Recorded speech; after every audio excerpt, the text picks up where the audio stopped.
Today we are going over greatest common factor. So first, in order to know what a greatest common factor is, we need to first go over a factor. So the factors of the number 10 are 10, 5, 2, and 1. The factors of the number 20 are 10, 20, 5, 4, 2, and 1.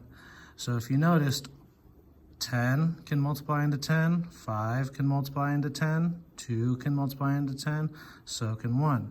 And the same thing with these numbers. 20 multiplies to 20, 10 multiplies to 20, 5 multiplies to 20, and so forth.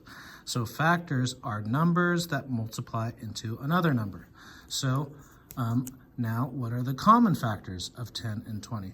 Well, here are the factors of 10, here are the factors of 20, the ones that are common to each other, which means the same, similar, we have 10 and 10 here, 5 and 5 here, we have 2, 2 here, and we have 1 and 1 here. So the common factors are 10, 5, 2, and 1.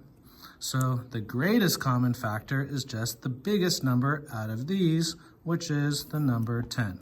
So the GCF of 10 and 20 is 10. So the definition of our greatest common factor is it's the biggest number that multiplies into the other numbers. 10 is the biggest number that can multiply into 10 and 20. Now let's do a couple examples. We are going to find the GCF between the numbers 12 and 15.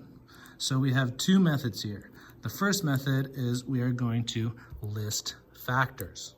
Okay, so this requires being pretty good at your multiplication tables. So the factors of 12 are 1, 2, 3, 4, 6, 12. The factors of 15 are 1, 3, 5, 15. So we just listed all the factors. Let's find the ones that are common. 3 and 3 are the only ones common to both. Oh, there's also 1 and 1. So now we think which one is the greatest one, the biggest one out of 3 and 1. 3 is the biggest one, so our GCF is 3. The second method to do this uses a prime factorization tree. We have to break down the 12 into as small numbers as possible. We get 2 and 6. Break down that 6 to 2, multiply 3. So we have 2 times 2 times 3. We'll leave that there for now. And then when you break down 15, that's 3 times 5. So we have 3 times 5. So for this method, we also find what is common to both, and it looks like there is a 3 that is common in both. So our GCF is 3.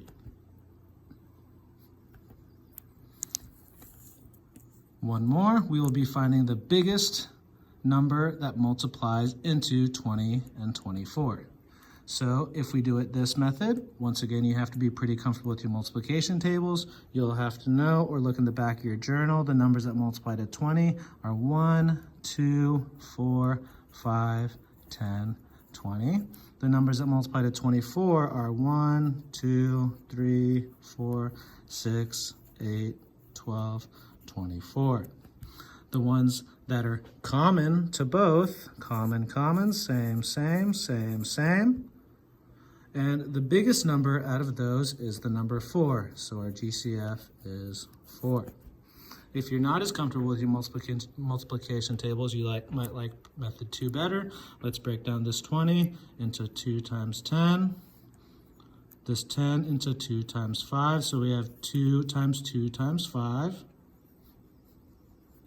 And then we break down the 24, 2 and 12, 2 and 6, 2 and 3. 2 times 2 times 2 times 3. We find what's common to both. We notice that there are 2 2's that are common to both. So we circle these 2 and these 2. So our GCF is going to be 2 times 2, which equals 4. Both methods give you the same result.